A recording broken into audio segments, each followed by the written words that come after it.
طير مما يشتهون وفاكهة مما يتخيرون ولحم طير مما يشتهون وحور عين كأمثال اللؤلؤ المكنون جزاء بما كانوا يعملون لا يسمعون فيها لغوا ولا تأثيما إلا قيلا سلاما سلاما وأصحاب اليمين ما أصحاب اليمين في سدر مخضود وطرف منضود وظل ممدود وماء مسكوب وفاكهة كثيرة لا مقطوعة ولا ممنوعة وفرش مرفوعة إنا أنشأناهن إنشاء فجعلناهن أبكارا عربا أترابا لأصحاب اليمين ثلة من الأولين وثلة من الآخرين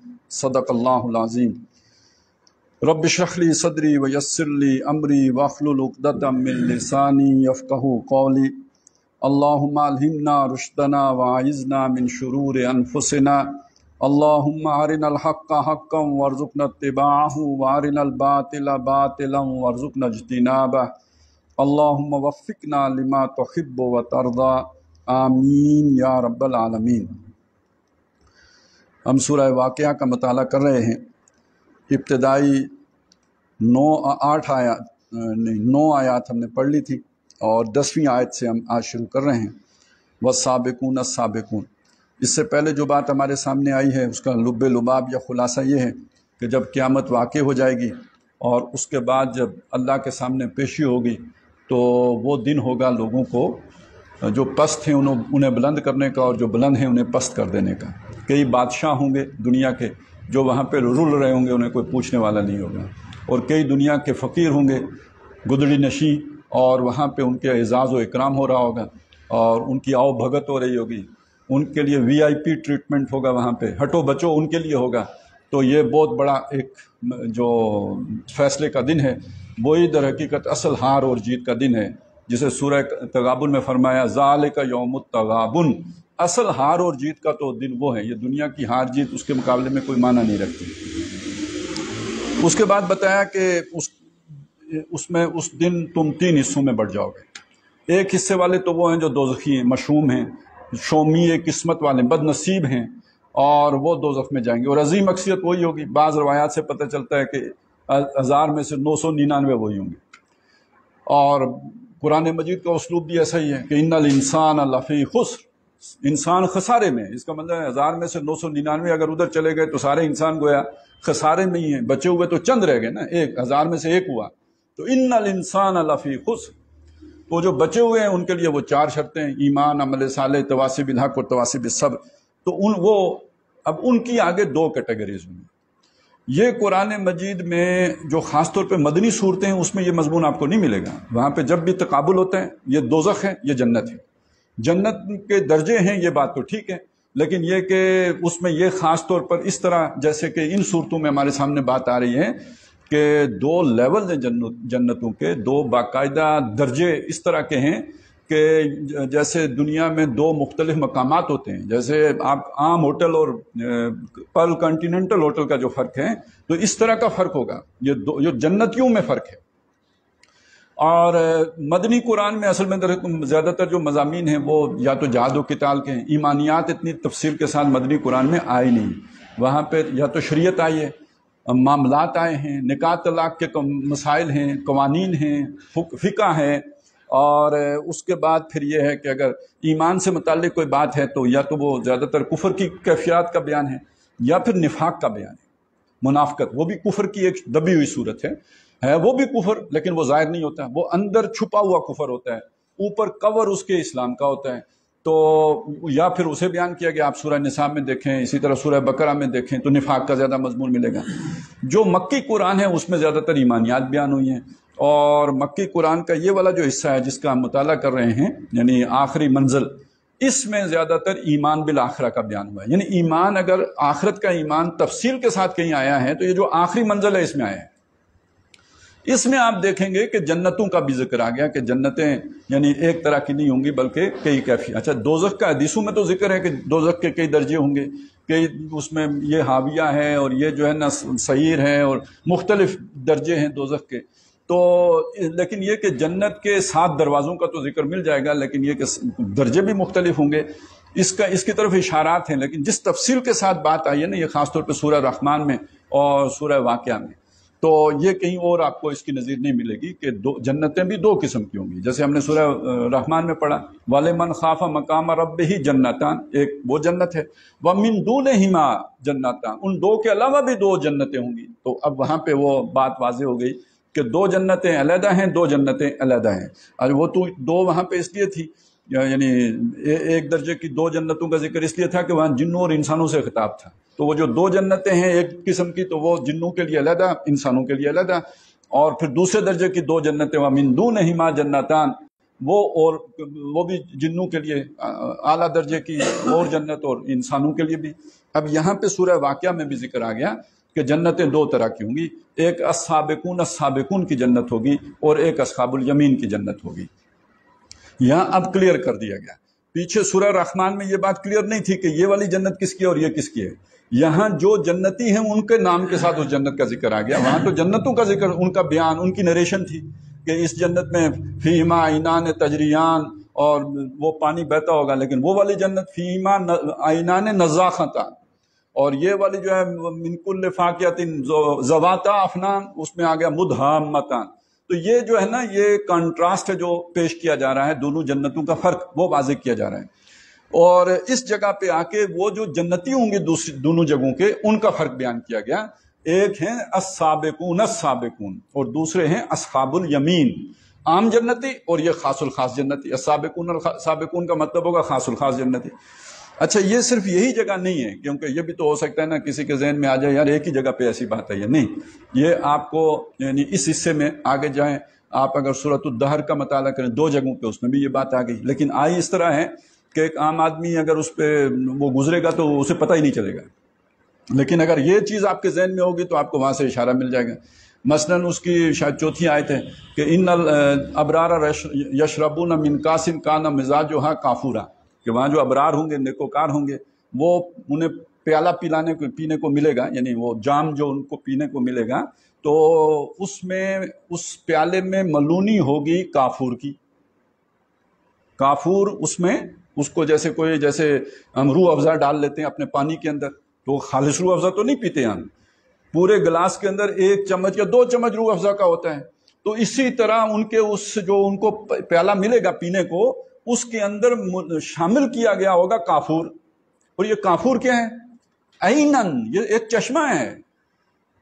یشربون عباد اللہ، جس میں سے اللہ کے خاص بندے پیئیں گے، تو فجرونہا تفجیرا، ان کے ہاں یہ نہیں ہوگا کہ اس چشمے میں سے ان کو 2 چمچ پلایا گیا، وہ اس کی طرف اپنی نالیاں نکال کے لے کے جائیں گے.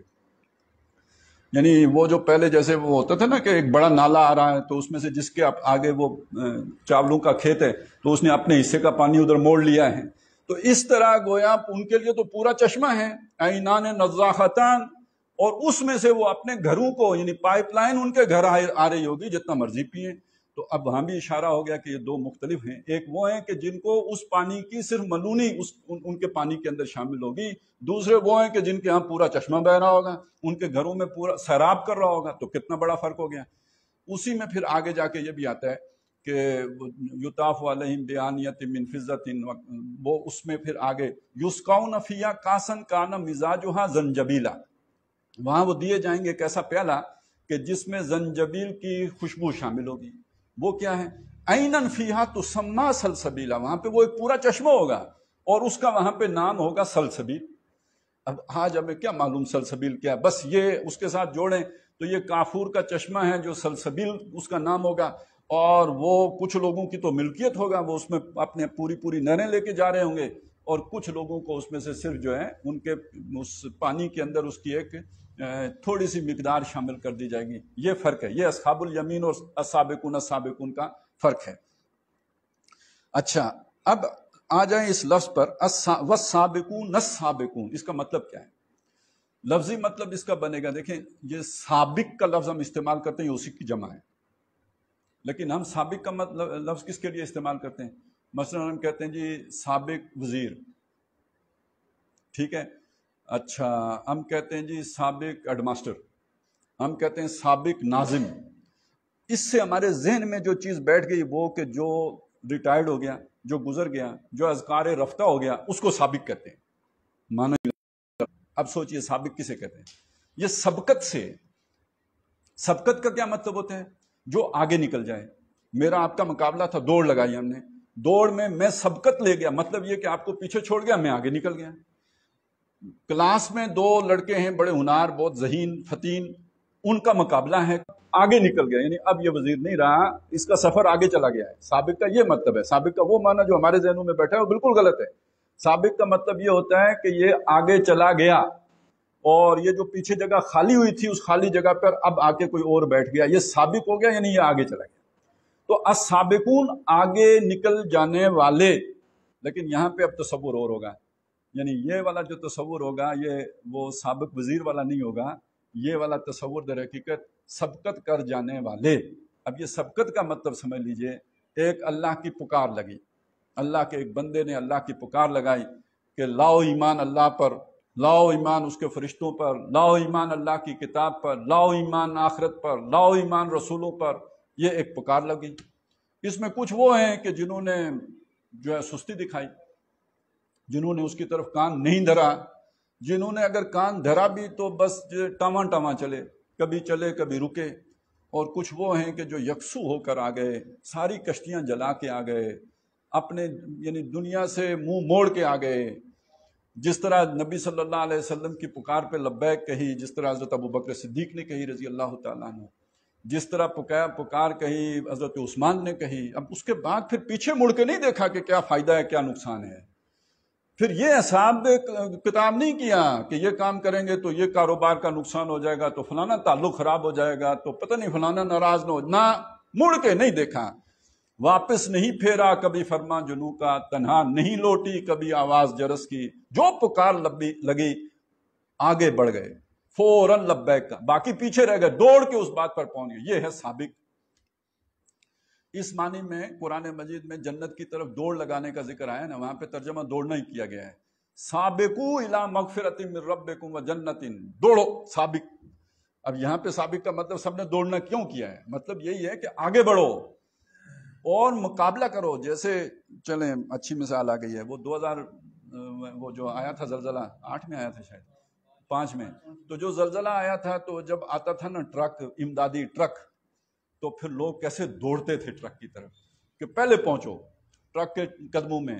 تو اب اسی طرح یہ ایک پکار لگی ہے، اس پکار کی طرف دوڑو، پہلے پہنچو اور جلدی سے پہنچو، کہیں پیچھے نہ رہ جاؤ. اور جو تقاضے آئے ہیں ان پر لبیک کہو، فوراً لبیک کہو، دوسری بات سوچو ہی نہ، یکسو ہو جاؤ اس پکار کی طرف. اچھا اس میں ایک مغالطہ پیدا ہو سکتا ہے، مثلا کہ دیکھیں حضرت علی ہیں رضی اللہ تعالیٰ عنہ، جو ہی کان میں بات پڑی فوراً ایمان لے آئے. حضرت خدیجہ ہیں، ان کا معاملہ بھی یہی ہے رضی اللہ تعالیٰ عنہ. حضرت ابو بکر ہیں صدیق رضی اللہ تعالیٰ، ان کا معاملہ بھی یہی ہے. ان کے مقابلے میں آپ اگر دیکھیں گے حضرت عمر رضی اللہ تعالیٰ عنہ کو، تو حضرت حمزہ رضی اللہ تعالیٰ عنہ کو، تو ان کا معاملہ یہ ہے کہ انہوں نے 3 سال لگا دیے. اسی کوئی بہت بڑی مطلب بیروڑ جتنا گاؤں بھی نہیں ہوگا وہ مکہ، چھوٹی سی جگہ. یہ بات تو ہے نہیں کہ بات کانوں میں نہیں پڑی ہے، توجہ نہیں ہے، اپنے مشغولوں میں ہیں، اور اس طرف کبھی التفات ہی نہیں ہوا. اب کیا کہیں گے کہ وہ سابقون ہیں تو یہ اصحاب الیمین ہے؟ نہیں، یہ بات سمجھ لیجئے، یہ خاص بات ہے. یہ اس بات کا مطلب یہ ہے کہ سابقون کا مطلب ایمان میں پہل کرنا نہیں ہے. یہ ایک کیفیت ہے کہ جب آپ ایمان لے آئے ہیں تو اس کے بعد آپ نے عمل کیسے کیا ہے. ڈگمگا کے چلے ہیں، گو مگو سے چلے ہیں، کنفیوژن کے ساتھ چلے ہیں، کبھی چلے ہیں کبھی رکے ہیں، یا جب آئے ہیں تو پھر آئے ہیں، پھر پوری طرح آئے ہیں، پھر ساری کشتیاں جلا کے آئے ہیں. تو اس اعتبار سے دیکھیں تو یہ دونوں ایک ہی کیٹیگری بنے گی. وقت آگے پیچھے ضرور ہے. ان کا فرق جو ہے وہ ہے اصل میں وہ جو سورہ شورا میں آیا ہے نا کہ اللہ تعالیٰ کچھ لوگوں کو چن لیتا ہے اور ہدایت ان کو دیتا ہے جو منیب ہوتے ہیں. تو یہ منیب اور مجتبی کا فرق ہے کہ جو لوگ خود انابت کرتے ہیں، اللہ سے ہدایت مانگتے ہیں، ان کو اللہ ہدایت دیتا ہے. اور کچھ لوگ ہوتے ہیں اپنے کاموں میں لگے رہتے ہیں، وہ ہدایت کی طرف ان کی توجہ نہیں ہوتی، نہ ان کی کوئی پیاس ہوتی ہے، لیکن کوئی حادثہ ایسا ہوتا ہے کہ جو اللہ انہیں کھینچ لیتا ہے اپنی طرف. تو تو یہ اللہ یجتبی الیہ من یشاء، اللہ کھینچ لیتے ہیں اپنی طرف جس کو چاہتا ہے، وَیَہْدِی الیہ من یُنیب، اور اپنی طرف ہدایت اس کو دیتے ہیں جو جس کے اندر ایک تڑپ پیدا ہو جائے۔ تو یعنی یہ فرق ہے۔ اور دوسرا سورہ توبہ میں ان کے یہ دو کیٹیگریز علیحدہ کی گئی ہیں۔ وہاں پہ اس سابقون میں سے ایک وہ ہیں کہ جو آگے بڑھ گئے، جنہوں نے سبقت کی، اور ایک وہ ہیں وَالَّذِينَ اتَّبَعُوهُمْ بِإِحْسَانٍ، جنہوں نے ان سبقت کرنے والوں کی پیروی کی پورے احسان کے ساتھ، پورے حسن کے ساتھ، پوری خوبی کے ساتھ، دل جمعی کے ساتھ، اور کوئی کسر چھوڑے بغیر کی۔ اس کا مطلب کیا ہوا؟ یعنی ایک ہوتا ہے کہ راستہ معلوم ہے، راستہ بنا ہوا ہے، اس راستے پہ چلنا۔ ایک ہوتا ہے راستہ بنا ہوا نہیں ہے۔ خاص طور پہ پہلے وقتوں میں جب برف پڑتی تھی اور زیادہ پڑتی تھی تو صبح سب سے پہلا کام تو یہ ہے نا کہ راستہ بنائے گا کون، کیونکہ راستے تو سارے اٹ گئے برف سے، اور یہ راستے پہ چلنا جو نوجوان ہیں انہیں تو پتہ نہیں ہے، بڑا مشکل کام ہوتا تھا۔ جب پاؤں رکھا بیچ میں گڑم، اب ادھر سے نکالو، وہ پوری ایکسرسائز ہے فوجیوں والی، اوپر گھٹنے کے برابر لاؤ، پھر اٹھا کے آگے رکھو، تو یہ تو بندہ 10 قدم چل کے تھک جاتا ہے۔ اسی لیے لوگ برف میں پھنس کے مرتے تھے۔ یہ پھنسنا اس طرح معنی نہیں کہ بیچ میں گڑم ہو جاتے تھے، پھنسنا اس طرح کہ وہ اس طرح کر کر کر کے تھک جاتے تھے، پھر کھڑے ہو گئے اور اسی میں شل ہو کے مر گئے۔ تو یہ ہوتا تھا۔ تو یہ راستہ بنانا بھی ایک فن ہوتا تھا کہ بھئی ایک آدمی 10 قدم چلے گا، پھر وہ پیچھے آ جائے گا، دوسرا آدمی آگے ہوگا، پھر وہ برف توڑے گا، یوں اس طرح راستہ بنتا جائے گا، وہ چلتے جائیں گے۔ تو یوں سمجھے ایک راستہ وہ ہوتا ہے جو پہلے سے بنا ہوا ہوتا ہے، اس پہ چلنا آسان ہے۔ ایک راستہ ہے ہی نہیں، کچھ لوگ نکلے، انہوں نے نکل کے راستہ بنایا اور باقی لوگ ان کے پیچھے چلے، ان کے نقش پا کی پیروی کی اور پوری خوبی کے ساتھ کی۔ یہ ہے وَاتَّبَعُوهُمْ بِإِحْسَانٍ، ان کی پیروی کی پورے احسان کے ساتھ۔ اب یہ جو راستہ بنانے کا عمل ہے اسے سمجھ لیا، اب اس نکلیے، جنگل سے بھی نکلیے، برف سے بھی نکلیے، وہ ایک تصور آپ کے سمجھ میں آیا نا۔ آگے سمجھیں کیا بات ہے کہ معاشرے میں ایک رجحان ہوتا ہے، ایک کیفیت ہوتی ہے، لوگ سارا ایک ہی کام کر رہے ہوتے ہیں۔ یہ بت ہیں، ان کو پوجو، ان کی جو ہے جمعرات کو جا کے ان کے آگے جو ہے نا حلوے چڑھا دو، اور یہ کہ یہ دعا کرو، یوں کرو، اس طرح کرو، یہ سجدہ ٹیکو۔ یہ ایک رجحان ہے۔ ایک رجحان یہ ہے کہ اپنا خیال رکھو، گھر والوں کا خیال رکھو، کماؤ، پوت بنو، خوب محنت کرو اور بڑا گھر بناؤ، اپنا کاروبار چمکاؤ تاکہ دنیا کہے کہ کامیاب آدمی ہیں۔ تو معاشرے میں یہی کچھ ہوتا ہے نا جیسے آج ہے۔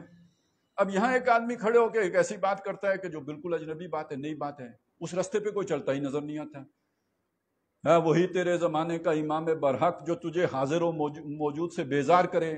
اب جب یہ بات کوئی کرے گا تو لگے گا یہ پاگل آدمی ہے، یہ مجنون ہے، یہ احمق ہے، یہ مسحور ہے، اس پہ کسی نے جادو کر دیا ہے۔ آدمی سیانا ہے لیکن جادو کے اثر کی وجہ سے یہ الٹی بیکی باتیں کر رہا ہے، بھلا یہ ہو سکتا ہے؟ یہ کیسے ہو؟ اب اس کیفیت میں کوئی بندہ اس کے ساتھ آ گیا تو یہ تو بالکل برف والے راستے سے بھی زیادہ مشکل کام نہیں ہے اس راستے پہ کے اوپر چلنا۔ یہ ہیں السابقون السابقون، جنہوں نے یہ پرواہ نہیں کی کہ کوئی پہلے چلا تھا یا نہیں چلا تھا۔ یہ خود ٹرینڈ سیٹر ہیں، یہ خود راستہ بنانے والے ہیں۔ ان کے اندر اتنی ہمت ہے، وہ جو کسی نے کہا نا کہ تو ہے مسافر شب خود چراغ بن اپنا، مطلب یہ نہیں ہے کہ آپ کو روشنی ملے گی تو چلیں گے اور کوئی لائٹ دکھائے گا تو پھر چلیں گے۔ آپ کو اگر تم رات کے مسافر ہو، راستہ نظر نہیں آتا، اپنی روشنی خود بنو، چلو، لوگ تمہارے پیچھے چلیں۔ یہ کیا عورتوں والی بات ہے کہ تم لوگوں کے پیچھے چلو کہ کوئی آگے جائے گا تو میں اس کے پیچھے جاؤں گا؟ نہ، تم السابقون السابقون، آگے بڑھو، راستہ بناؤ تاکہ پیچھے تمہارے لوگ چل سکیں۔ اب پیچھے چلنے والوں کی دو کیفیات ہیں۔ ایک کیفیت وہ ہے جنہوں نے اس کی اتباع کی بے احسان، احسان کے ساتھ، پوری دل جمعی کے ساتھ، انہی کی طرح کہیں اب ان کے چلنے میں کوئی رکاوٹ نہیں آئی، ان کے پاؤں نہیں ڈگمائے۔ اور ایک چلنے کی کیفیت یہ ہے کہ کبھی کبھی پاؤں پھسل گیا، کبھی کبھی رک گئے، کبھی سست پڑ گئے، کبھی خواب خرگوش میں غفلت میں ڈوب گئے، مطلب گھسٹ کے چلنا، کوئی مزے سے نہیں چلے۔ لیکن ان کو بھی قرآن مجید نے کہا یہ اصحاب الیمین، ٹھیک ہے، یہ بھی چلے، چونکہ رخ ادھر ہی رکھا ہے، نیت میں خرابی نہیں تھی۔ شخصیت میں ظاہر ہے سارے لوگ ایک پوٹینشل کے نہیں ہوتے، ایک قوت کے نہیں ہوتے، ایک صلاحیت کے نہیں ہوتے، ایک ذہن کے نہیں ہوتے، ایک نفسیات کے نہیں ہوتے، لہٰذا وہ اللہ تعالیٰ نے اس کی انہیں چھوٹ دے دی۔ چلیں، گھسٹتے تو ادھر ہی رہے نا، منہ تو ادھر ہی رکھا ہے نا، یہ شیطان کی طرف تو نہیں گئے، دائیں بائیں تو نہیں ہوئے، ان کو کہیں کوئی گمراہی تو نہیں، اسی راہ پہ چلتے رہے، اگرچہ کہ سست چلے، ڈھیلے چلے، ماٹھے چلے۔ اور ذرا کوئی اتنی ان کی کوشش بھی نہیں تھی، وہ جو ہر کوشش سے وہ بات بھی یاد آ گئی نا کہ نا امید نہ ہو ان سے رہبر فرزانہ، کم کوش تو ہیں لیکن بے ذوق نہیں راہی، یہ راستہ چلنے والے ذوق ان کا ٹھیک ہے، البتہ یہ کہ اتنی محنت نہیں ہے ان کے اندر، اتنی کوشش نہیں ہے، اتنی جاں فشانی نہیں ہے، اتنا جو ہے نا قربانی نہیں ہے، اتنا اثار نہیں ہے، لیکن یہ کہ آہستہ آہستہ ہی صحیح چل ادھر ہی رہیں، جو چلے تو کٹ ہی جائے گا سفر آہستہ آہستہ، یہ ذرا سلو ہیں، یہ ذرا تھوڑا ڈھیلے ماٹھے ہیں، تو بہرحال یہ بھی قبول ہے۔ یہ قرآن مجید میں شاید سورہ فاتر ہے، اس میں اہل ایمان کے یہ 3 نقشے کھینچے گئے ہیں کہ یہ جو امت ہے نبی صلی اللہ علیہ وسلم کی، جن کو کتاب کا وارث بنایا گیا، وَأَوْرَثْنَا الْكِتَابَ الَّذِي نَصْطَفَيْنَا مِنْ عِبَادِنَا، اپنے بندوں میں سے پھر ہم نے وارث کر دیا اپنے ان بندوں کو جن کو ہم نے چنا، مصطفیٰ ہیں جو لوگ، جو چنے ہوئے ہیں، امت میں چن لیے، تو یہ جو چنیدہ لوگ ہیں ان کو کتاب کا وارث بنایا۔ ان میں ایک وہ بھی ہیں جو مقتصد ہیں، وہ بھی ہیں جو ظالم لنفسہ ہی، اپنی جانوں پر ظلم کرنے والے، ایک گناہ گار مسلمان، وہ بھی ہیں ان کے اندر کہ جو مقتصد درمیانے ہیں، اور ان میں وہ بھی ہیں کہ جو سبقت کرنے والے ہیں، دوڑ کے لپک کے آنے والے ہیں۔ تو یہ 3 طرح کی کیٹیگریز ہیں ان کے اندر موجود ہیں۔ تو یہاں پہ وہ جو گناہ گار ہیں، ٹھیک ہے، وہ اگر دوزخ میں چلے بھی گئے، اگر ایمان کی کوئی رمق ہوگی تو بھگتان بھگت کے تو وہ بھی جنت میں آ جائیں گے، لیکن یہ والے جو 2 ہیں نا جو چلے اور جنہوں نے مقتصد رہے، درمیانے، نہ وہ گناہ کی طرف گئے تو نہ لپک کے جو ہے وہ دین کی طرف آئے، ذرا درمیانے ماٹھے، اور ایک وہ ہیں جو لپکنے والے، یہ جنتی ہو گئے۔ تو ان جنتیوں میں سے یہ جو لپکنے والے ہیں یہ السابقون ہو گئے۔ اولئک المقربون، یہ مقرب ہیں، یہ مفعول ہے نا، ایک ہوتا ہے مقرب جو ہے قریب کرنے والا، مقرب جس کو قریب کیا گیا، تو مقرب کی جمع ہو گئی مقربون، یہ قرب والے ہیں، جنہیں اللہ کا قرب نصیب ہو گیا، جو اللہ کے نزدیک ہو گئے۔ اور یعنی یہ بھی ہے نا کہ سورۃ النجم میں اس کا ذکر ہے کہ نبی صلی اللہ علیہ وسلم جب معراج پہ گئے تو جہاں آخری جس جگہ تک گئے نا، جبریل بھی جہاں تک ساتھ گئے، اس کے بعد تو جبریل آگے گئے نہیں، اس جگہ کو کہاں اندہا سدرۃ المنتہا، وہ کوئی بیری کا درخت تھا جو منتہا یعنی جہاں انتہا ہو جاتی ہے، اس سے آگے کوئی مخلوق نہیں جاتی، اینڈ ہے وہ۔ اگر آپ نے حج کیا ہو تو جیسے وہ مزدلفہ جہاں پہ آ کے ختم ہوتا ہے، پھر آگے مینا شروع ہو جاتا ہے، وہاں منتہا لکھا ہوا ہے، مزدلفہ منتہا، یعنی مزدلفہ یہاں ختم، انتہا، اس کی آخری سٹیج آ گئی ہے، اینڈ آ گیا ہے۔ تو اسی طرح یہ جو پورا عالم ہے، کون و مکان، اس کا ایک اینڈ ہے، ایک سرا ہے، وہ جو سرا ہے وہ سدرۃ المنتہا ہے، اسے اسی سے تعبیر کیا ہے۔ تو یہ جو سدرۃ المنتہا ہے، فرمایا اندہا جنت الماوا، وہ جو جنت الماوا ہے وہ اس سدرۃ المنتہا کے ساتھ ہے۔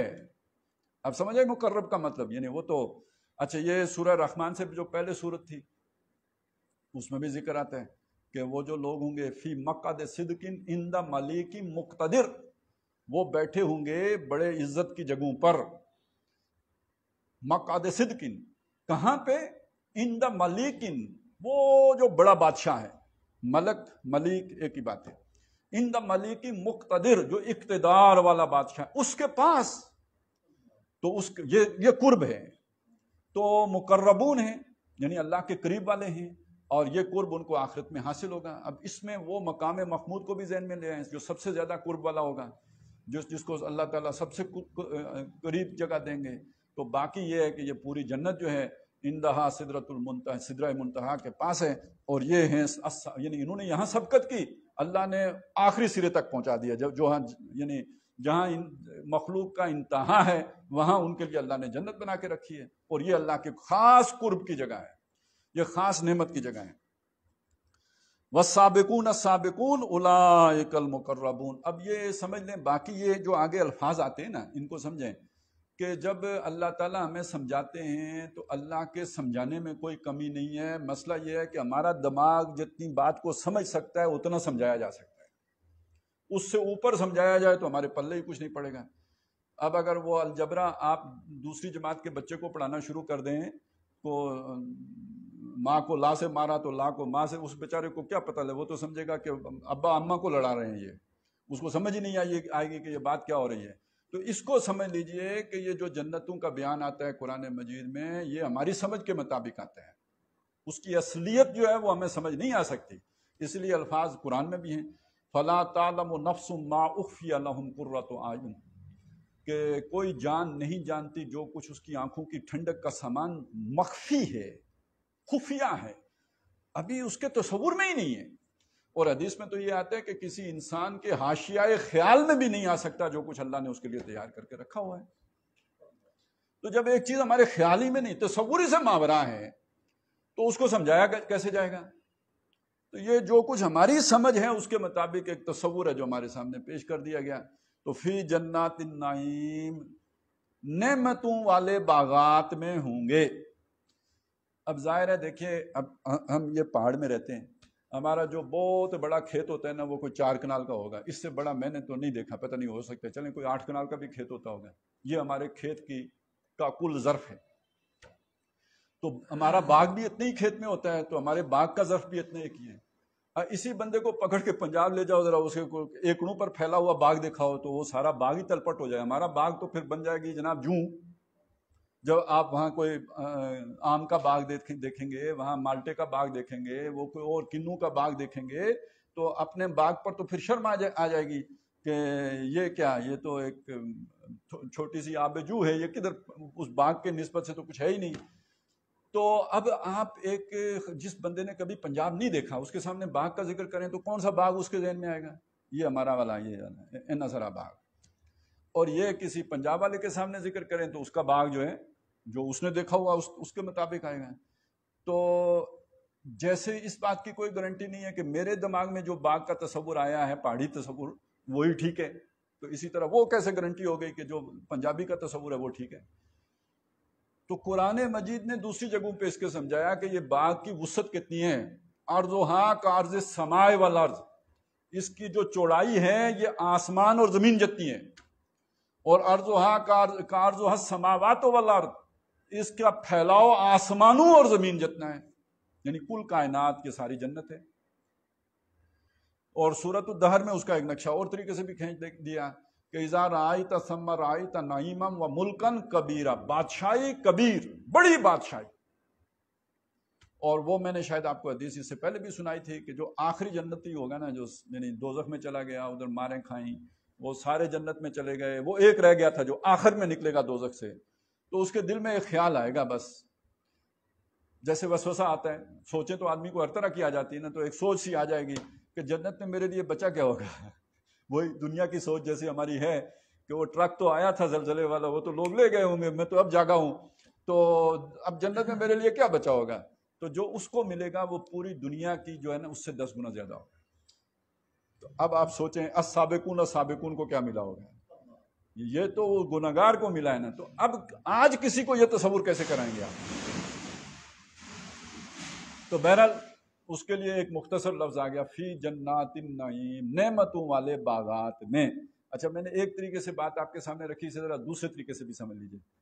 جب قرآن مجید میں یہ آیتیں اتری ہوں گی تو جو ایک بدو ہے جس نے یہ پڑھی ہوں گی، اس کے سامنے جو باغ کا تصور ہوگا، وہی عرب والا باغ بھی ہمارا پہاڑی باغ ہی ہے، ٹھیک ہے نا، اس کے سامنے باغ کا اتنا ہی تصور آیا ہوگا۔ اور اب سائنسی علم کی ترقی کے ساتھ جو ہمیں کائنات کے بارے میں پتہ چل رہا ہے، آج کا انسان جب یہ سوچے گا اتنی وسیع و عریض آسمانوں اور زمین، جو اس کے ذہن میں کیا کچھ آئے گا؟ ابھی کل نہیں آ سکتا، میں آپ کو بتا رہا ہوں، ہمارے تصور میں ایک لائٹ ایئر کا فاصلہ نہیں آ سکتا۔ وہ ہم کیلکولیٹ کرنے کے لیے تو ہم نے لکھ لیا بھائی 1 لائٹ ایئر ہوتا ہے، لیکن یہ کہ اس کو ہم اگر سوچیں کتنا ہوتا ہے، سوچ میں نہیں آتا، کوئی اتنی بڑی بلا ہوتی ہے۔ تو اس سے سمجھ لیجئے کہ اصل میں انسان کے علم کے بڑھنے کے ساتھ ساتھ یہ جو قرآن مجید نے الفاظ استعمال کیے ہیں، ان کے معنی اسی طرح ان میں وسعت پیدا ہو جاتی ہے۔ یہ دنیاوی علم کا اضافہ قرآن مجید میں کے علم کے اضافے پر منتج ہوتا ہے، یا قرآن کی سمجھ میں اضافے پر منتج ہوتا ہے۔ جتنا آپ کا دنیا کا ویژن چھوٹا ہوگا، اتنی آپ کو قرآن کی کم سمجھ آئے گی۔ جتنا آپ کا دنیا کا علم بڑھے گا، اتنا آپ کو قرآن کا علم زیادہ سمجھ میں آئے گا۔ تو فی جنات النعیم، نعمتوں والے باغات میں ہوں گے۔ اس کے بعد ایک مضمون اور آ گیا، سلۃ من الاولین و قلیل من الاخرین. سلہ کثرت سے اور بہت سے ہوں گے، من الاولین پہلو میں سے، اول جو پہل آئے ان میں سے بہت ہوں گے، وہ قلیل یہ بہت آسان ہے، آپ کو پتہ ہے قلیل تھوڑے، من الاخرین آخر والوں میں سے جو آخری دور کے لوگ ہوں گے ان میں سے تھوڑے ہوں گے. اچھا اب اس میں ایک تو خیال یہ پیدا ہوا لوگوں کا، یعنی جو علماء نے رائے دی، مفسرین کی جو آراء ہوئی، کہ پہلے لوگوں سے مراد ہے جیسے آدم علیہ السلام اور اس کے بعد جیسے انبیاء گزرے، تو ان کے وہ زیادہ لوگ ہوں گے جو ایوریج میں جو جنت میں جائیں گے، اور یہ جو آخری امت ہے یہ کم لوگ ہوں گے جو جنت میں جائیں گے، کیونکہ یہ آخرین ہو گئے نا، آخر میں آئے حضور صلی اللہ علیہ وسلم، نبی آخر الزماں، تو یہ سارے آخرین ہو گئے. ایک رائے ہے میں نے آپ کے سامنے رکھ دی. تو ایک رائے اور بھی ہے، اور وہ زیادہ بہتر معلوم ہوتی ہے کہ اصل میں تو یہ پہلی امتوں کا ذکر ہی نہیں ہے، یہ خاص طور پر ذکر ہے محمد رسول اللہ صلی اللہ علیہ وسلم کی امت کا، کہ اس کا جو پہلا حصہ جیسے حدیث میں آیا خیر القرون قرنی ثم الذین یلونہم ثم الذین یلونہم، تمام ادوار میں سب سے بہترین دور جو ہے وہ میرا دور ہے، پھر اس کے بعد والا دور ہوگا، پھر اس کے بعد والا دور ہوگا. تو جو اس دور کے لوگ ہوں گے وہ ایک عظیم اکثریت السابقون السابقون کی ہوگی، اور اس کے بعد جو ادوار ہیں ہمارے دور تک 14ویں صدی 15ویں صدی، یہ ذہن میں رکھیے گا ہم 15ویں صدی میں ہیں، 14ویں صدی گزر گئی ہے. وہ جو کبھی کبھی مولوی صاحب سناتے ہیں نا 14ویں صدی میں بہت فتنے ہوں گے، تو 14ویں صدی گزر گئی ہے، یہ نہیں معلوم کہ 14ویں صدی رہ گئی پیچھے. 15ویں صدی میں فتنے وہ تھوڑے تھے، آخر انگریز کا فتنہ اور یہ اور پتہ نہیں منکرین حدیث کا فتنہ اور جھوٹے نبیوں کے فتنے، تو یہ سارے 14ویں صدی میں ہی پیدا ہوئے نا. تو اب تو خیر آگے دجال کی صدی آئی ہوئی ہے، 15ویں صدی ہے یہ تو اس سے بھی بڑے فتنوں کی صدی ہے. تو بہرحال کہنے کا مقصد یہ تھا کہ ایک تصور یہ ہے کہ اس امت کے پہلے حصے میں سے بہت سے لوگ جو ہے وہ اس جنت کے ہوں گے، اور جو آخری حصہ ہوگا اس میں سے بہت تھوڑے لوگ ہوں گے جو السابقون السابقون کی کیٹیگری میں جائیں گے. اچھا ایک اور رائے بھی ہے، وہ رائے یہ ہے کہ ہر امت کا معاملہ یہ ہے، یہ صرف حضور صلی اللہ علیہ وسلم کی امت کا معاملہ نہیں ہے، ہر امت کے بارے میں یہ ہے کہ اس کا جو پہلا حصہ ہوگا اس پہلے حصے میں سے کثرت کے ساتھ لوگ السابقون السابقون ہوں گے، اور جو اس کا آخری حصہ ہوگا اس میں سے تھوڑے لوگ ہوں گے جو السابقون السابقون کی کیٹیگری میں فال کریں گے. تو یہ 3 قسم کی آراء ہیں جو اس سلۃ من الاولین و قلیل من الاخرین سے متعلق دی گئی. اچھا اس کا سبب کیا ہے؟ سبب یہ ہے کہ دنیا یوں سمجھیے کہ جس دنیا میں ہم رہ رہے ہیں یہ ایک دریا ہے، دریا بہتا ہے، پانی رکتا نہیں، پانی خاص طور پہ دریا کا پانی، ندی نالوں کا پانی بہتا ہے، اس میں حرکت ہوتی ہے، سکون نہیں ہوتا ہے. اور اس پانی میں اگر اس پانی کو آپ نے کراس کرنا ہو تو اس کا طریقہ یہی ہے کہ آپ کو اس کے مقابل جو ہے پوری ایک جدوجہد کرنی ہوتی ہے، ایک سٹرگل کرنی ہوتی ہے، نہیں تو آپ کو بہا کے لے جاتا ہے. آپ نے وہ دیکھا تھا نا جو 3-4 سال پہلے ایک لڑکا ڈوب گیا تھا یہ دریا ہمارے میں، وہ جس کی ویڈیو بھی بنی ہوئی تھی، وہ جس نے چھلانگ لگائی. تو ایک تو خیر جتنے بھی لوگ کراس کرتے ہیں دریا، ایون جب یہ جو ہمارا یہ نالا بھی چڑھ جاتا ہے کنیر، تو اس کو بھی پار کرنے کا طریقہ جو اب تو لوگ جاتے ہی نہیں، پل شل بن گئے ہیں، پہلے یہی بتاتے تھے پاؤں اٹھانا نہیں ہے، پاؤں نیچے ہی رکھنا ہے. اور دوسرا یہ کہ اس کو بالکل 90 ڈگری پہ کراس نہیں کرنا ہے بلکہ اس سلوپ میں کراس کرنا ہے، تھوڑا یعنی آپ پانی کے بہاؤ پہ چلتے ہیں، تھوڑا سلائٹ اسے کراس کرتے ہیں. تو یہ اس کا طریقہ بتایا جاتا ہے. اس میں اب دیکھیے اصل جو بات سمجھنے کی ہے وہ کیا ہے، ایک مزاحمت درکار ہوتی ہے، یعنی آپ کو پانی بہا رہا ہے، آپ نے اس پانی کے مقابلے میں طاقت سے چلنا ہے آگے تو آپ کامیاب ہیں، نہیں تو پانی آپ کو بہا کے لے جائے گا. تو یہ طاقت کا مطلب یہ ہے کہ آپ کو ہر وقت انرجی کنزیوم کرنی پڑے گی. پانی کے رخ پہ بہنا بہت آسان ہے، آپ نے ہاتھ پاؤں چھوڑنے ہیں، پانی آپ کو بہا کے لے جائے گا. لیکن پانی کو کراس کرنا، اسے کاٹنا یا اس کی مخالف سمت چلنا، اس کے لیے محنت درکار ہے، جدوجہد درکار، اس کے بغیر یہ ہو نہیں سکتا. دھاندو پسینہ آتا ہے، وہ آسان کام نہیں ہے، سانس پھولے گی، یا یہ کہ آپ کو پانی دھکا دے رہا ہوگا، آپ کو کشتی کرنی پڑے گی پانی کے ساتھ. اسی کو سمجھ لیجئے کہ معاشرے کا بھی ایک دباؤ ہوتا ہے، معاشرے کا بھی ایک بہاؤ ہوتا ہے، معاشرے کا بھی ایک رجحان ہوتا ہے، اور جو بالعموم کیا ہوتا ہے، خواہشات کے تابع ہوتے ہیں. کھانے کو پیٹ مانگتا ہے تو زیادہ کھانے کو ملے، پہننے کو کپڑے تو ان کا فیشن ہے، ان کے طور طریقے ہیں، رسمیں ہیں، رواج ہیں. تو یہ رسموں پر، رواجوں پر، فیشنوں پر، طور طریقوں پر، تہذیب یا ثقافت جسے ہم کہتے ہیں، اس پہ انسان خود بہتا ہے، اس کے لیے کوئی زور لگانے کی ضرورت نہیں پڑتی، سارا ماحول ہی ادھر جا رہا ہوتا ہے۔ اب ادھر جب آپ کھڑے ہو کے کہتے ہیں نہیں اصول پر چلیں گے، فیشن پر نہیں چلیں گے، اصول پر چلیں گے، فیشن پر نہیں چلیں گے، رواج پر نہیں چلیں گے، رسم پر نہیں چلیں گے، اس پر چلیں گے جو حق ہوگا۔ اب پھر یہ کہ سب سے پہلے ابا جان کھڑے ہو جائیں گے کہ بھائی تمہارا دماغ ٹھیک ہے، پھر ادھر سے والدہ محترمہ جو ہے وہ اپنی دودھ کا جو ہے نا وہ احسان لے کے آ جائیں گی کہ اب میں تو دھارے نہیں بخشوں گی اگر تم نے یہ حرکت کی تو، ادھر سے بیگم صاحبہ، بچے، تو یہ اب آپ کو کشمکش کرنی پڑے گی، اب آپ کو زور لگانا پڑے گا، اب آپ کو طاقت استعمال کرنی پڑے گی اس مخالف سمت میں چلنے کے لیے۔ تو اب آپ کو محنت آپ کی پڑ رہی ہے یا نہیں پڑ رہی ہے؟ ہوتا کیا ہے، آپ نے محنت کر لی، ضروری تو نہیں کہ آپ کے بیٹے کے اندر بھی اتنا ہی جذبہ ہو کہ وہ بھی محنت کر لیں۔ تو آپ اگر 90 ڈگری پہ اس دریا کو کراس کر رہے تھے یا بالکل اس کے اپوزٹ چل رہے تھے تو اس نے کم از کم آ کے اتنا کمپرومائز تو ضرور کرنا ہے کہ وہ سلائٹلی جو ہے نا تھوڑا پانی کے بہاؤ پہ چلتا ہوا کراس کرنے کی کوشش کرے گا، اگلی نسل والا تھوڑا اور کوشش کرے گا، اس سے اگلی نسل جب آئے گی تو وہ بہتر اسی میں سمجھے گی کہ چلو تم ادھر کو ہوا ہو جدھر کی، وہ یوں کرتے کرتے تیسری چوتھی نسل میں جا کے ہر دور میں یہی ہوا ہے۔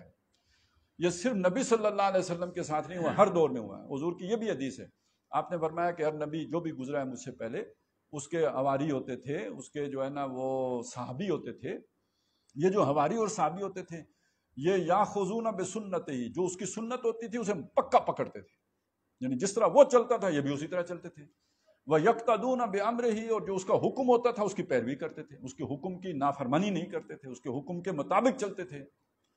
ثُمَّ إِنَّهَا تَخْلُفُ مِن بَعْدِهِمْ خُلُوفٌ، اس کے بعد ناخلف لوگ آ جاتے تھے، ناہنجار لوگ آ جاتے تھے، غلط کار لوگ آ جاتے تھے۔ یہ کیا کرتے تھے؟ یقولون ما لا یفعلون، جو کہتے تھے وہ کرتے، یعنی باتیں یہ وہی کریں گے جو نبی نے کہی ہیں لیکن عمل نہیں کریں گے۔ یقولون، تقریر ٹھیک کریں گے لیکن عمل اس کے برعکس کریں گے۔ یقولون ما لا یفعلون، جو کہتے ہیں وہ کرتے نہیں۔ وَيَفْعَلُونَ مَا لَا يُؤْمَرُونَ، اور جو کرتے ہیں نبی نے اس کا حکم نہیں دیا ہوا ہوتا ہے۔ ٹھیک ہو گیا؟ اب دیکھیں نا، فرق ہو گیا نا، وہ تو پیروی کرنے والے ہیں، یہ پیروی نہیں کرتے۔ ہم نے دیکھا ہے کہ فیشن میں الجھ کر اکثر تم نے اسلاف کی عزت کے کفن بیچ دیے، نئی تہذیب کی بے روح بہاروں کے عوض اپنی تہذیب کے شاداب چمن بیچ دیے۔ تو معلوم ہوا کہ یہ ہر امت کے ساتھ یہ حادثہ پیش آیا ہے کہ وہ رفتہ رفتہ نبیوں کے طریقے سے ہٹ گئی۔ قرآن مجید میں بھی اس کا اجمالاً ذکر موجود ہے، سورہ مریم میں جہاں پہ حضرت ابراہیم علیہ السلام کا ذکر آیا، موسیٰ علیہ السلام کا آیا، ہارون علیہ السلام کا آیا، حضرت اسماعیل کا آیا، حضرت ادریس کا آیا، ان سب کا ذکر کر کے اولئک الذین انعم اللہ علیہم من النبیین من ذریۃ آدم، یہ کر کے پھر بتایا کہ یہ وہ لوگ تھے جن کے سامنے جب اللہ کی آیات پڑھی جاتی تھی تو یہ سجدے میں گر پڑتے تھے روتے ہوئے۔ اور پھر فخلف من بعدہم خلف اضاعوا الصلاۃ، پھر اس کے بعد ان لوگوں کے بعد ایسے ناخلف لوگ انہی کی اولادوں میں آ جاتے تھے جو نماز ضائع کر دیتے تھے، اضاعوا الصلاۃ واتبعوا الشہوات، اور خواہشات نفسانی کے پیروکار ہو جاتے تھے۔ تو وہ جو بات میں نے آپ کو سمجھائی کہ وہ دریا کے رخ پہ چل پڑتے تھے، وہ اسے کراس نہیں کرتے تھے یا اس کی مخالف سمت نہیں چلتے تھے، بلکہ جو خواہشات کا دریا ہے جس پر سارے لوگ بہہ رہے ہیں وہ بھی اسی پہ بہنا شروع کر دیتے، اسی رخ پہ چل پڑتے۔ یہ ہوتا ہے۔ تو بعد میں پھر ایسے لوگ تھوڑے رہ جاتے ہیں جو دریا کی مخالف سمت چلتے ہیں، اکثریت ان لوگوں کی ہوتی ہے جو دریا کے بہاؤ ہی پہ اپنی زندگی کا رخ جو ہے وہ شروع کر دیتے ہیں۔ اس لیے پہلے ہر امت کے پہلے حصے میں سے وہ لوگ زیادہ ہوتے ہیں جو السابقون السابقون ہوتے ہیں، اور پھر دوسرے حصے میں جا کے وہ تھوڑے رہ جاتے ہیں۔ تو اس لیے فرمایا کہ سلۃ من الاولین، پہلوں والوں میں سے بہت سے ہوں گے، وقلیل من الآخرین، اور بعد والوں میں سے بہت تھوڑے ہوں گے۔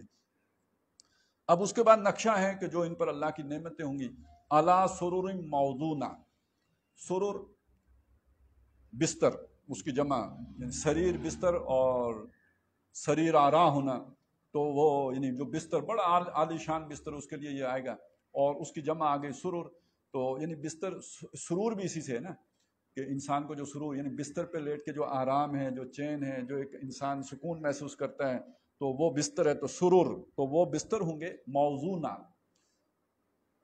جو آراستہ ہوں گے، یہ ذرا زیادہ باماورہ اصل میں تو اس کا مطلب ہے جو نہیں ہوتے، جو جس کے اندر آپ نے کوئی جڑاؤ کیا ہوا ہوتا ہے، یعنی وہ لفظ میرے ذہن میں نہیں آیا، جس پہ کوئی کام کیا ہوا ہوتا ہے، نقش و نگار بنائے ہوئے ہوتے ہیں، تو وہ جو پہلے ہوتے تھے نا، رضائیوں کے اوپر بھی کچھ بنا ہوتا تھا، پھر وہ سرانوں کے اوپر بھی بناتے تھے، تو یہ یعنی ہر دور میں انسانوں کی یہ خواہش رہی ہے کہ یعنی بستر بڑا آراستہ پیراستہ ہو، تو ان کے وہ جو بستر ہوں گے وہ جڑاؤ بستر ہوں گے، بڑے آراستہ پیراستہ ہوں گے، اور خاص طور پہ اگر آپ اسے مسری کے ساتھ جوڑیں، کیونکہ جو بادشاہ لوگ ہیں تو ایک تو یہ پلنگ ہے نا، تو پلنگوں کے ساتھ کتنے لوگ کام کرتے ہیں، اس کے نقش و نگار بنے ہوئے ہوتے ہیں، تو بستر کے اندر صرف بستر وہ گدا یا وہی نہ سمجھیں، بلکہ وہ پورا جو پلنگ بیڈ پورا، اس کو اگر آپ ذہن میں رکھیں تو جو نقش و نگار اس کے اوپر بنے ہوئے ہیں تو اس کی طرف اشارہ ہے۔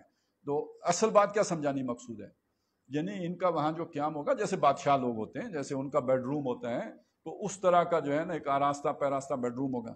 اب دیکھیے اس زمانے میں تو یہی بات سمجھائی جا سکتی تھی، اب تو پتہ نہیں واٹر بیڈ آ گئے ہیں اور کیا کیا، مطلب وہ الیکٹرانک آلات ہیں، اور انسان نے اپنی عیاشی کا کیا کیا سامان بنا لیا ہے، تو بہرحال اس سب سے کچھ بہتر ہی ہوگا نا جو اللہ نے انسان کے لیے تیار ہے، اسی لیے کہا نا کہ تمہارے تو وہم و گمان میں بھی نہیں آ سکتا۔ ویسے اسی سے مجھے خیال آیا کہ عربوں کو اگر یہ بتاتے واٹر بیڈ ہوگا تو انہیں کیا سمجھ آتی، یہ تو ہمیں بھی نہیں پتا تھا۔ 1999 میں مارشل لا لگا تو وہ پتہ نہیں شہباز شریف کا بستر نکلا، اس کا چرچا ہوا، وہ بدنام کرنا تھا تو اس کا چرچا ہوا، تو پتہ چلا یار کوئی واٹر بیڈ بھی ہوتا ہے۔ تو خیر یہ امیروں کے چونچلے، تو وہاں پہ یہ میسر آئیں گے سارے کے سارے جو ہیں اہل ایمان کو، السابقون السابقون کو، متقین علیہا متقابلین، اور جو ان کے وہ ہوں گے بستر، اور یہاں پہ اب اسی کے ساتھ بستر کے ساتھ ایک اور تصور آ گیا جو تخت ہوتا ہے نا، تخت طاؤس، بادشاہ کا جو تخت ہے، تو گویا اس تخت پہ بیٹھے ہوں گے، علیہا ان کے اوپر، متقابلین آمنے سامنے۔ اب آمنے سامنے سے یہ بھی مراد ہے تمام جنتی آمنے سامنے بیٹھے ہوں گے، لیکن یہ کہ اتنی بڑی جنت ہوگی تو آمنے سامنے بیٹھنے کا کیا مطلب ہے؟ تو فی زمانہ جس طرح اب ہمارے ذرائع ابلاغ نے ترقی کر لی ہے، تو یعنی آپس میں رابطے کوئی مشکل نہیں ہوں گے، بہت آسان ہوں گے، یہ مطلب بھی ہو سکتا ہے، اور یہ کہ متقابلین سے مراد اہل خانہ بھی لے سکتے ہیں آپ، سارے گھر والے ہیں اور وہ آمنے سامنے بیٹھے ہوں گے اپنے اپنے جو ہے وہ تخت کے اوپر۔ اور دوسری طرف سما کیا ہوگا، یطوف علیہم ولدان مخلدون، ان پر گردش کر، طواف سے یہ لفظ بنا ہے، یعنی آنا جانا، یطوف علیہم ان پر آ جا رہے ہوں گے، ولدان لڑکے، مخلدون جو ہمیشہ لڑکے ہی رہیں گے۔ جب پھر آپ بادشاہ کے دربار کا تصور کیجئے، یا یہ کہ پرانے وقت کے جو بڑے بڑے سردار ہوتے تھے، جیسے عرب میں بھی تھے، ان کے پاس لونڈیاں بھی ہیں، غلام بھی ہیں، تو اب وہ بیٹھے ہوئے ہیں چوپال اپنی میں، مہمان بھی بیٹھے ہوئے ہیں جو ان کے سارے جو فالوورز ہیں، تو وہ بیٹھے ہوئے ہیں، ان کے گھر کے ملازم لا رہے ہیں، سامان پیش کر رہے ہیں، ٹرے جو ہیں آ رہی ہیں جا رہی ہیں، کبھی جو ہے وہ حلوہ لے کے آ رہے ہیں، کبھی جو خشک میوہ جات آ رہے ہیں، ہر وقت کولڈ ڈرنکس آ رہے ہیں، ہر وقت چیزیں، چائے آ رہی ہیں، چیزیں سرو ہو رہی ہیں، تانتا بندہ ہے، آ رہا ہے جا رہا ہے۔ یا جیسے آج کل اب چونکہ اس طرح کا ماحول عام طور پہ تو میسر نہیں، لیکن لوگوں کو اس حس کی تسکین کے لیے آپ نے دیکھا چھپر ہوٹل بنے ہوئے ہیں، یا یہ کہ اسی طرح کے یعنی شہر سے باہر نکل کے اس طرح کے ہوٹل بنے ہوئے ہیں کہ جہاں پہ لوگ کھلے میں بیٹھے ہوئے ہیں، ٹیبل بھی باہر لگے ہیں، وہاں پہ آپ ڈیمانڈ کر رہے ہیں، وہ ان کے جو بھی ٹیبل مین ہیں آ کے آپ کو پیش کر رہے ہیں، تو وہ بڑے سلیقے سے آتے ہیں، بڑے طریقے سے، وہ سارے اسی چیز کی قیمت دی جاتی ہے۔ یہ کسی نہ کسی جذبے کی تسکین ہو رہی ہوتی ہے نا، کوئی اندر کوئی کمی ہے نا، کوئی پیاس ہے کہ جو پھر اس طرح بجھتی ہے، تو وہ ایک اہتمام کیا گیا۔ اب دیکھیں نا وہ کتنے لوگ ہیں یہ جو آ جاتے ہیں ادھر، جسے آپ نے دجالی نیلم ویلی بنائی ہے، مطلب وہ اصلی تو نہیں ہے، لیکن دجالی اس لیے میں نے کہا کہ وہ ایک بنایا کہ یہ نیلم ویلی ہے، تو پہلے وقتوں میں تو لوگ وہاں سے گزرتے ہوئے ڈرتے تھے، خوفناک جگہ، لیکن اب وہ ویلی ہو گئی ہے، اور ادھر لوگ آ کے بیٹھتے ہیں پانی کے بیچ میں، پھر وہی، اور کتنا مہنگا وہ سارا نظام چلتا ہے، لیکن وہ ایک تسکین ہے اس کے پیچھے، نہ وہاں پہ کوئی موسم اچھا ہے، نہ وہ کوئی جگہ ہماری کم از کم جو بھی کوئی حصہ ہے اس کے اعتبار سے کوئی وہ اتنی کوئی خوبصورت جگہ ہے، لیکن کیا چیز ہے، اٹریکشن کس چیز میں ہے، وہ سارا جو ماحول بنایا گیا ہے، وہ چارپائیاں لگی ہیں، بچے آ رہے ہیں، وہ جو سرو ہو رہا ہے وہاں پہ پانی میں بیٹھ کے چارپائی بچھا کے اس پہ بیٹھ کے کھا رہے ہیں، تو اب یہی ساری، حالانکہ اس کھانے میں بھی کوئی مزہ نہیں ہے، لیکن اصل لذت کا وہ ماحول ہے سارا. تو اس کا ایک نقشہ ہے کہ یطوف علیہم ولدان. اچھا ایک مسئلہ اور بھی ہوتا ہے کہ ہر وہ گھر جس نے کبھی کوئی اپنے گھر کی ضرورت کو پورا کرنے کے لیے کسی ملازم کو رکھا ہے، تو ملازم جب آپ رکھ لیتے ہیں تو وہ آپ کے گھر کی تمام ضرورتوں کا اسے پتہ ہے سودا کہاں سے لانا ہے، اسے پتہ ہے کہ فلانے دن کیا کام کرنا ہے، یعنی وہ پوری طرح آپ کی ضرورت بن جاتا ہے، آپ کا اس پہ انحصار ہو جاتا ہے. لیکن ایک وقت آتا ہے کہ وہ عمر میں بڑا ہو جاتا ہے، جب بڑا ہو جاتا ہے تو اب گھر رکھنے کے قابل نہیں ہے. جو لوگ اس بات کو نہیں سمجھتے تو وہ پھر نقصان اٹھاتے ہیں. اکثر آپ کو پتہ ہے کہ نقصان ہوتا ہے. اب اگر آپ نے اس نقصان سے بچنا ہے تو اس ملازم کو گھر سے نکالنا ہے. لیکن بڑا نقصان یہ ہے کہ آپ اس پہ اتنے ڈیپینڈنٹ ہیں کہ آپ اسے کہتے ہیں ماچس، اسے پتہ ہے ماچس کہاں سے لانی ہے. اب نیا ملازم رکھیں گے تو اس کو الف بے سے سارا کچھ پڑھانا پڑے گا. تو یعنی دنیا میں ہمیشہ یہ مسئلہ رہتا ہے کہ آپ نے ملازم رکھا، کچھ عرصے کے بعد اس کی وہ ایج ایسی ہو جاتی ہے کہ آپ اسے وہ گھر کے قابل نہیں رہتا، آپ کو دوسرا رکھنا پڑتا ہے اور اسے پھر اثر نو سارا کچھ سکھانا پڑتا ہے. یہ پرابلم ہے.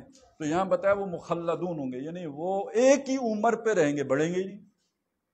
وہ آپ کی جو بھی ضرورتیں ہیں وہ پوری کریں گے، آپ کے نبض شناس ہوں گے، وہ آپ کے مزاج آشنا ہوں گے.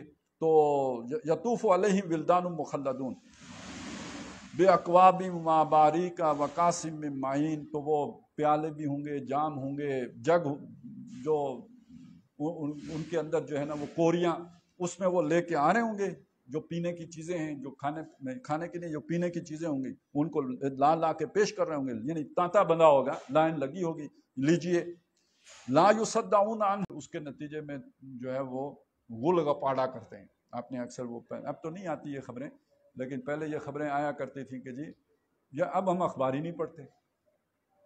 تو یہ بھی وجہ ہو سکتی ہے، شاید آتی ہوں، لیکن میرا خیال ہے کہ آتی بھی نہیں، کیونکہ اب اتنی جب ایک چیز کثرت سے ہو جائے تو خبر نہیں رہتی.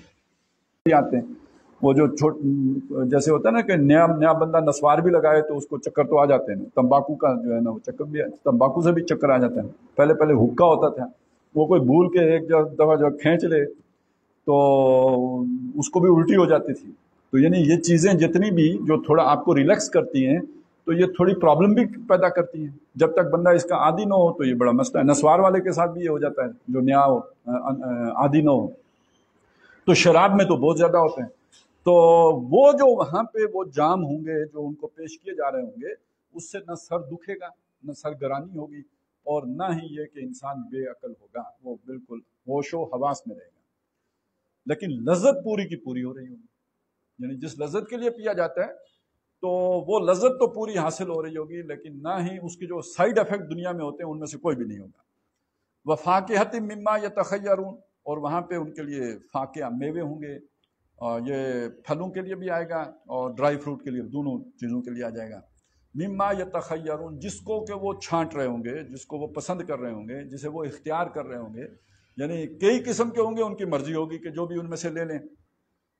وَلَحْمِ طَيْرٍ مِّمَّا يَشْتَهُونَ.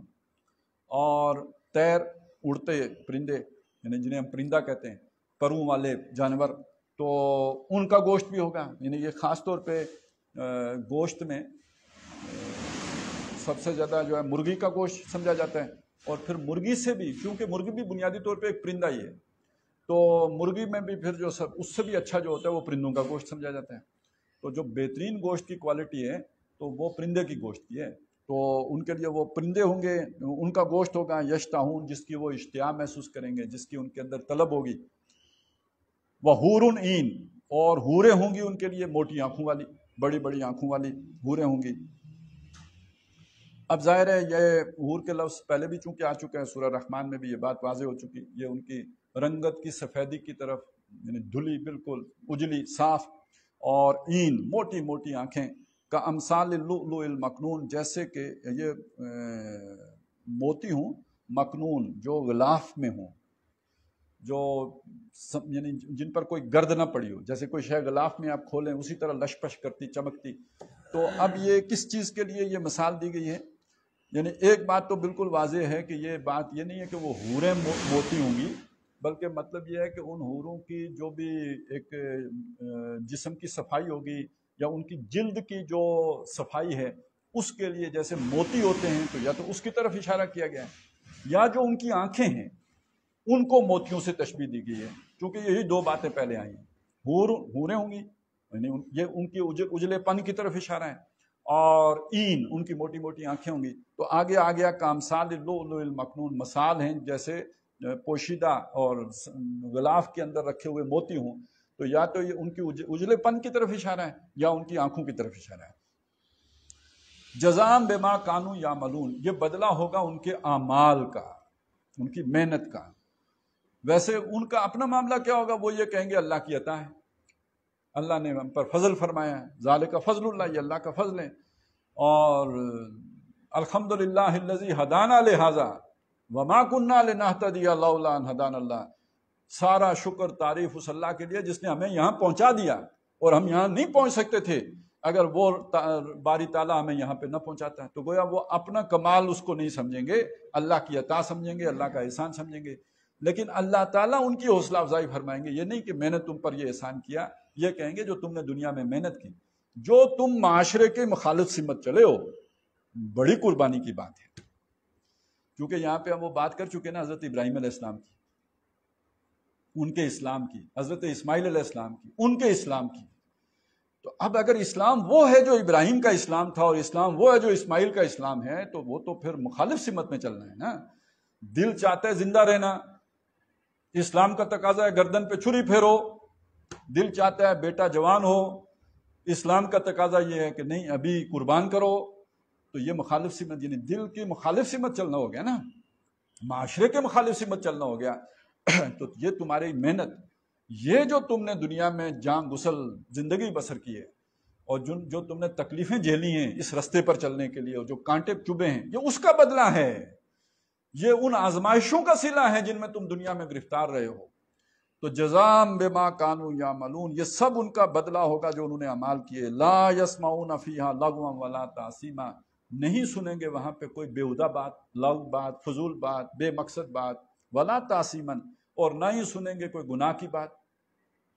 یہ تو دنیا کی آزمائش ہے کہ یہاں اس طرح کی باتیں سننی پڑتی ہیں، وہاں پہ ایسی کچھ نہیں۔ اب اللہ تعالیٰ نے انہیں ہر آزمائش سے گزار کر اس ایک کامل جگہ پہ پہنچا دیا، ایک انتہائی جسے کہتے ہیں نیکی کے لیے سازگار ماحول میں پہنچا دیا، جہاں پر اب ایسی کوئی بات دور سے بھی نہیں سنیں گے۔ الا قیلا سلاما سلاما، ایک ہی بات ہوگی، ہر طرف ایک ہی بات ہوگی، سلامتی سلامتی، سلام سلام، آپ پر سلام ہو، آپ پر سلامتی ہو، آپ جو ہے امن سے رہیں، بس ایک ہی بات ہے۔ یعنی کوئی ایسی بات نہیں ہوگی کہ جو طبیعت پہ گراں گزرے، کوئی ایسی بات نہیں ہوگی جس سے بلڈ پریشر ہائی ہو، کوئی ایسی بات نہیں ہوگی جس سے ٹینشن پیدا ہو، کوئی ایسی بات نہیں ہوگی کہ جو کسی بھی طرح آپ کو جا کے جو ہے وہ کوئی آپ کو جھٹکا لگائے۔ سکون ہی سکون، سکون ہی سکون، سلامتی ہی سلامتی، الا قیلا سلاما سلاما سلاما۔ اور میرا خیال ہے ٹائم کافی ہو گیا، تو یہ اگلا حصہ جو اصحاب الیمین والا، پھر اس سے ہم اگلی نشست میں کر لیں گے۔ بارک اللہ لی ولکم فی القرآن العظیم ونفعنی وایاکم بالآیات والذکر الحکیم۔